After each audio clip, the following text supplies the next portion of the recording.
Hello दोस्तों, मैं हूं सुचित्रा और स्वागत है आपका मेरे चैनल सुचित्रा एक्सप्लेनेशन में।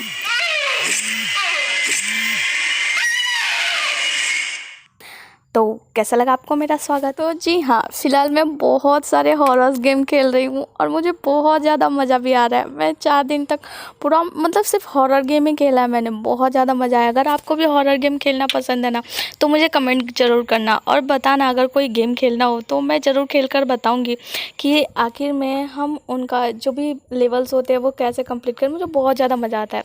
अब फोकस करते हैं कहानी पे। तो हमारा आज का एक्सप्लेनेशन है the romance of tiger and rose का पार्ट थर्ड में हम देखते हैं कि जहां हमारी चिन चिन और मिनिस्टर पेहंग बातें कर रहे होते हैं। चिन चिन बहुत ज़्यादा परेशान होती है और रो रही होती है। उनसे कह रही होती है कि मैं बिल्कुल अकेली हूँ, कोई मेरा दोस्त नहीं है जिससे मैं अपनी बातें कह सकूँ। वो बहुत ज़्यादा परेशान होती है। वो बता रही होती है कि वो कैसे डर डर के जी रही है। डर इस बात का कि कोई आपको परेशानी ना हो, आपको कोई परेशान ना कर दे, कोई आपको मार ना डाले। और डर इस बात का कि आपसे कोई गलती ना हो जाए और ऐसा ना हो कि आप वापस अपने घर ना जा पाए। मिनिस्टर पेयांग को बहुत ज़्यादा उसके लिए बुरा लग रहा होता है। वो उसके लिए फीलिंग्स उनके मन में आने लगती है कि ये इतनी अच्छी है। मिनिस्टर पेयांग को उसकी कोई बातें समझ में नहीं आ रही है कि आखिर वो कह क्या रही है, वो किस बारे में बात कर रही है। पर वो बस एक ही बात से खुश होते हैं कि छिन छिन बिल्कुल बदल चुकी है। छिन छिन छिन कहती है कि मुझे भी इस बात का बहुत बुरा लग रहा है। मैंने हांशु को शायद बहुत बुरा भला कह दिया और मैं जाकर उससे माफ़ी मांगूंगी। और वो मिनिस्टर पेयांग से कह के जाती है कि आप मुझ पर भरोसा कर सकती हो, मैं पहले वाली छिन छिन नहीं हूँ। और वो वहाँ से चली जाती है और मिनिस्टर पेयांग उसको एकटक देखते रह जाते हैं। तभी उनका अटेंडेंट जो ये सारी बातें सुन रहा होता है वो आकर कहता है कि राजकुमारी ने आज तक कभी किसी से माफ़ी नहीं मांगी। वो थर्ड प्रिंसेस हैं और किसी के सामने कभी झुकी नहीं है और आपके सामने झुकी हैं। इसका मतलब वो आपका बहुत ज़्यादा ख्याल करती हैं, वो शायद आपको पसंद करती हैं। और वो कहता है कि आपको महारानी से जाकर ये रिश्ता तोड़ने वाली बात नहीं करनी चाहिए। और मिनिस्टर पेयांग भी मुस्कुरा देते हैं, जिससे पता चलता है कि वो भी अब ऐसा ही सोच रहे हैं। छिन छिन माफ़ी मांगने के लिए हांशु के पास जाती है और वहाँ पे बाहर बैजू अपने तीरंदाजों के साथ उसको जान से मारने के लिए बिल्कुल पूरी तरीके से तैयार होता है। हांशु उसे देखकर कहता है कि तुम यहाँ क्यों आई हो? क्या तुम्हें और ज़्यादा मुझे परेशान करना है? क्या मुझे और ज़्यादा ह्यूमिलिएट करना है? पर अंदर ही अंदर वो बहुत ज़्यादा खुश होता है क्योंकि अब उसे जान से मारना और भी ज़्यादा आसान हो गया था, क्योंकि अब वो खुद उसके पास आ गई है। पर छिन छिन जो होती है, जब देखती है कि इसका कोई भी फ़ायदा नहीं हो रहा है तो वो अपने कपड़े का ऊपर वाला लेयर हटा देती है। और ये देखकर जो हांशु होता है अपना मुंह दूसरी तरफ कर लेता है। छिन छिन कहती है कि तुम्हारा कपड़ा उतर गया था, इसकी वजह से चलो अब हम दोनों बराबर हो गए, अब तो ठीक है ना। इस पर भी हांशु नहीं मानता तो छिन छिन ऐसे ही बाहर जाने लगती है। पर हांशु उसे रोक देता है और कहता है कि नाम के लिए ही सही, पर तुम मेरी वाइफ हो और मैं तुम्हें ऐसे बाहर जाना अलाउड नहीं करूँगा। तो छिन छिन कहती है तो मैं और क्या करूँ, और फिर वो अपने कपड़े का एक और लेयर हटाने लगती है। इस पर जो हांशु होता है वो उसे एक शॉल से ढक देता है और कहता है कि यहाँ तुम औरतों को सब कुछ करने की आज़ादी होगी, पर चाहे नाम में ही सही तुम मेरी बीवी हो। तो फिर वो उसे समझाती है कि मैंने जो कुछ भी किया है उसके लिए मुझे माफ़ कर दो। तो हांशु कहता है कि तुमने कम नहीं किया, तुमने मेरे साथ बहुत ही बुरा किया है। एक तो ज़बरदस्ती मुझसे शादी कर ली, फिर वहाँ नाचने वालों के बीच में मुझे लेके चली गई और वहाँ उन लोगों से कंपटीशन करवाया। इस पर भी जो छिन छिन होती है वो माफ़ी मांग रही होती है, पर हांशु बिल्कुल मानने को तैयार नहीं होता और कहता है कि जैसे ही मिनिस्टर पेयांग आए तो उनके पीछे पीछे भागने लगी। ये बच्चा भी उन्हीं का है ना। अभी हांशु इससे ज़्यादा बोलता है तो छिन छिन अपने हाथ का डॉट दिखाती है, जिससे पता चलता है कि वो भी बिल्कुल वर्जिन है, उसने किसी के साथ रिलेशन नहीं बनाया है। तो जो हांशु होता है वो कहता है कि तुमने फिर ऐसा क्यों किया? तुमने मेरी जान बचाने के लिए अपनी इज्जत की भी परवाह नहीं की। और वो मन में सोचने लगता है कि आखिर ये क्या है, इसने ऐसा क्यों किया? मुझे बचाने के लिए अपनी इज्जत की भी परवाह इसने नहीं की। फिर हमारी छिन छिन एक एग्रीमेंट करती है और कहती है हम एग्रीमेंट करेंगे जिसके हिसाब से बाहर तुम मेरी बात मानोगे और मेरे सिटी के हिसाब से चलोगे, और जब हम अकेले में होंगे तो मैं तुम्हारी बात मानूंगी और तुम्हारी सिटी के हिसाब से चलूंगी। और हाँ, तुम मेरी थोड़ी सी रिस्पेक्ट करो जिसके बदले में मैं तुम्हें बहुत सारी रिस्पेक्ट दूंगी। अभी हांशु सोच ही रहा होता है कि वो क्या बोले, पर छिन इसके बात का वेट बिल्कुल भी नहीं करती और वो अपने कपड़े पहनती है और वहाँ से बाहर चली जाती है। और बाहर जो बाइजू है उसके एरो शूटर्स जो तीरंदाज वहाँ पे होते हैं वो सभी लोग इंतजार कर रहे होते हैं कि वो जैसे ही बाहर है उसे जान से मार देंगे। और इससे पहले कि ये लोग तीर चलाते हैं हमारा हांशु वहाँ आ जाता है और एक शॉल ले रहता है जिससे कि वो छिन को बचा लेता है और सारे तीर बेकार चली जाती है। हमारी छिन जैसे ही उसे देखती है वो खुश तो होती है पर वो सोचती है कि ये ज़रूर कुछ कर रहा है। उसके पैरों के नीचे तीर दिखता है जिससे उसे पता चलता है कि जो हांशु है वो उसे मारने के लिए किसी भी हद तक जा सकता है। फिर हम देखते हैं कि जो हमारी छिन है अपने घर पे पहुंच गई होती है पर वो अपनी स्टोरी की सारी बातें याद कर रही होती है जिसमें उसका मरना तय था और वो यही सब सोच रही होती है। तो फिर वहाँ के स्टोरी ट्रेलर से मिलने जाती है और वो उनको बताती है कि बनाना और एप्पल को साइड में रखो, इन दोनों का तो कुछ नहीं पर किसी भी तरह ऑरेंज को बचाने के चक्कर में पड़ जाती है। वो कहती है इसे बचाना बहुत ज़्यादा ज़रूरी है क्योंकि बनाना उसके पीछे पड़ गया और वो किसी भी तरफ से जान से मार देगा। तो स्टोरी टेलर्स पूछते हैं अच्छा बताओ ऑरेंज को आखिर में आप क्यों बचाना चाहती हैं, जो कि एक साइड कैरेक्टर वो बताती है कि मुझे बस ऑरेंज को बचाना है। वो लोग पूछते हैं कि ठीक है अच्छा बताइए कि इसके पास एडवांटेज क्या है। तो वो बताती है कि जो ऑरेंज है वो थर्ड प्रिंसेस है, बहुत ज़्यादा पावरफुल फैमिली से और बहुत ज़्यादा सुंदर है और हाँ उसे कहानी पूरी तरीके से पता है, मतलब उसे पूरी कहानी पता है। फिर उसे एक बात क्लिक करती है कि मुझे तो पूरी कहानी पता है। तो उसको जो स्टोरी टेलर होते हैं वो कहते हैं कि फिर करना क्या है, जब इसको सारी कहानी पता है तो वो तो किसी भी तरह अपने आप को बचा ही सकती है, हर एक सिचुएशन से बाहर निकाल सकती है। फिर वो लोग कहते हैं कि ठीक है एक काम करना चाहिए कि वो बनाना को किसी मुसीबत में डाल दे और फिर वो उसको बचाकर उसका ट्रस्ट जीत ले जिससे कि बनाना उसे जान से नहीं मारेगा। ये बात छिन को बहुत ज़्यादा पसंद आती है। वो कहती है कि वो बिल्कुल ऐसा ही करेगी और फिर वो लग जाती है हांशु का भरोसा जीतने के लिए। और फिर वो हांशु के पास एक खबर भिजवाती है जिसमें लिखा होता है कि वो शांगोन सिटी की एक स्पाई है जिसने यहाँ का मैप ढूंढ लिया है। मैं आपसे 11:30 बजे रात को इस झील के सामने मिलने वाला हूँ। और ये खबर ये शेन चूचू के भी पास भेजती है। पर शेन चूचू को इस बात का डर होता है कि अगर अभी स्पाई पकड़ा गया तो ये शेन के लिए भी बहुत ज़्यादा बुरा होगा। अभी अभी उसकी शादी हुई है क्राउन प्रिंस से, जो कि वहाँ सांगवॉन सिटी का क्राउन प्रिंस है और उससे शादी के बाद इसके मैरिड लाइफ को भी बहुत ज़्यादा परेशानी होगी। पर इसका जो अटेंडेंट होता है वो उससे कहता है कि आपको हमेशा थर्ड प्रिंसेस के बारे में सोचते हुए पाया है मैंने, तो आपको अपने बारे में ही सोचना चाहिए। महारानी ने आपको यहाँ का मिलिट्री हेड बनाया है तो आप अपने बारे में भी कुछ सोचा कीजिए। रात हो जाता है और हमारी शेन ये सब के लिए बिल्कुल तैयार होती है। उसका आइडिया ये था कि जैसे ही शेन चूचू वहाँ पे हांशु को पकड़ने जाएगी कि वो किसी स्पाई से मिलने आया है, वो वहाँ जाकर हांशु को बचा लेगी और उससे कहेगी कि वो किसी स्पाई से मिलने नहीं बल्कि मुझसे मिलने आया है। और इस पर जो हांशु है वो बहुत ही ज़्यादा मुझसे इम्प्रेस हो जाएगा और मुझ पे भरोसा करने लगेगा।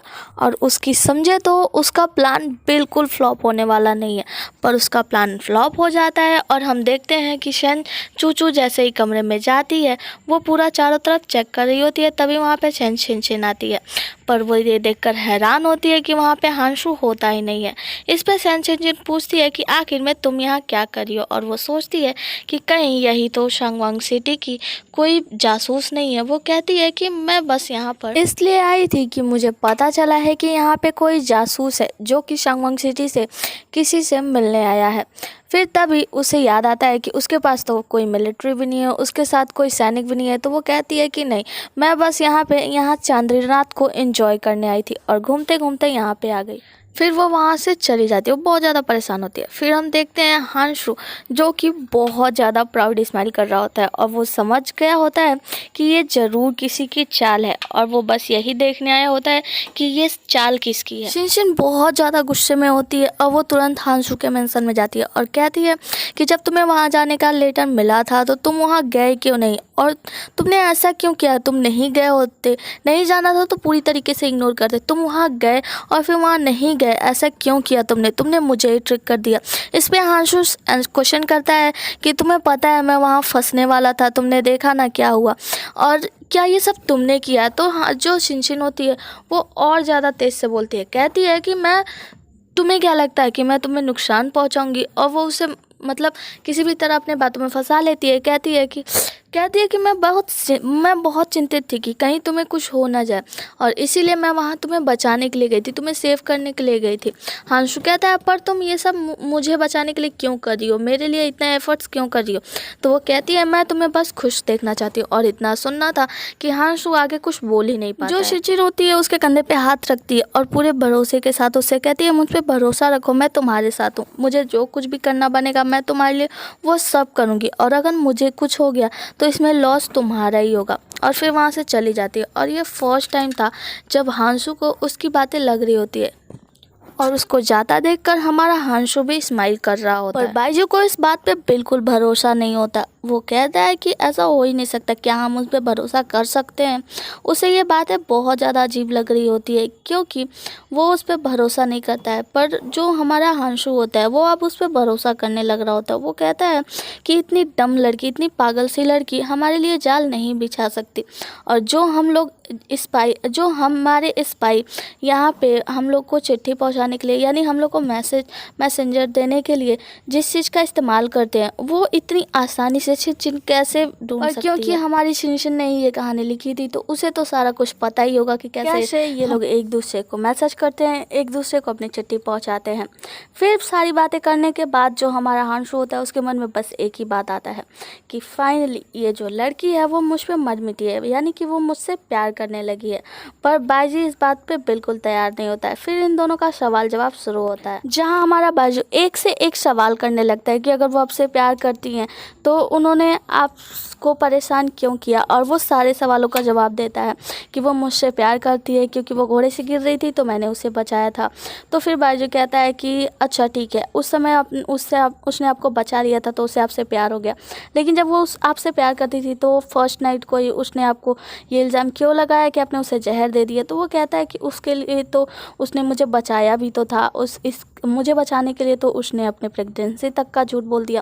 वो एक से एक सवाल करता जाता है, और हमारा जो हांसू होता है बस वो प्यार कि हाँ जो हमारी शिनशिन है वो मुझसे प्यार करने लगी है इसीलिए उसने मुझे बचाया, वो मुझसे प्यार करने लगी है इसीलिए उसने मुझसे माफ़ी मांगी, और वो अब हमारा रिश्ता बचाने की पूरी कोशिश कर रही है। फिर हमारा बाजू कहता है तो सेकंड प्रिंसेस जुजू का क्या, जिससे आपने शादी करने की सोची थी और उनको इस्तेमाल करने का सोचा था। तो वो कहता है कि मैं उससे क्यों शादी करूँ, क्योंकि उसने मुझे मारने की भी कोशिश कर ली तो मैं उससे अब ना काटता हूँ। और फिर वो पूछता है कि आप तो कहते थे कि सेकंड प्रिंसेस जो है वो सबसे ज़्यादा चालाक है, सबसे ज़्यादा अच्छी हैं, मतलब कि हम उन्हें पूरी तरीके से यूज कर सकते हैं और वो यहाँ की क्राउन प्रिंसेस बनने के लायक है।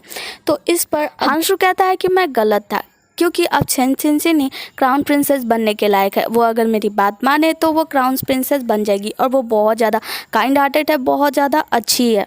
फाइनली यहाँ पे इन दोनों की बातें ख़त्म होती है। फिर अगले सीन में हम देखते हैं जहाँ सिटी हमारी चैन चूचू को बहुत ज़्यादा डांट लगा रही होती हैं कि तुम्हारी जल्दीबाजी की वजह से यहाँ के जो गुप्तचर हैं वो बहुत ज़्यादा अलर्ट हो गए होंगे, वो अब समझ गए होंगे कि हम लोग उन्हें ढूंढ रहे हैं। इस पर वो बहुत ज़्यादा उसको क्लास लगाती है, और उसके जाने के बाद वो बहुत ज़्यादा चिंतित होती है कि मैं चैन चूचू जो है उसको यहाँ का सिटी ओनर कैसे बना दूँ, वो इस लायक नहीं है। अगर मैं उसे यहाँ का सिटी ओनर बना दूँगी तो बहुत ज़्यादा परेशानियाँ खड़ी हो सकती हैं, क्योंकि वो अभी बहुत ज़्यादा केयरलेस है। तो जो उनका अटेंडर होता है वो कहता है कि उन्हें और ज़्यादा टाइम देना चाहिए, थोड़ी और टाइम दीजिए जिससे कि वो पूरी तरीके से ठीक हो जाएंगी। जो सिटी ओनर होती हैं इनकी एक परेशानी होती है कि इनकी जो बेटी है तीसरी यानी छिन वो बहुत ज़्यादा केयरलेस है, वो अच्छी नहीं है। और जो बड़ी बेटी है जो कि हमेशा बीमार रहती है, तो ले दे के उनका एक ही होप था जो कि चैन चूचू थी, जो कि ये सिटी ओनर की राजगद्दी को अच्छे से संभाल सकती थी और आगे चल के उनकी बेटी छिन को भी प्यार करेगी, जिससे वो फ्रीली अपनी लाइफ जी पाएगी। फिर अगले सीन में हम सिटी ओनर की बड़ी बेटी को देखते हैं जिसका नाम चेन यू वान होता है, और वो अपने पैरों से पैरालाइज्ड होती है,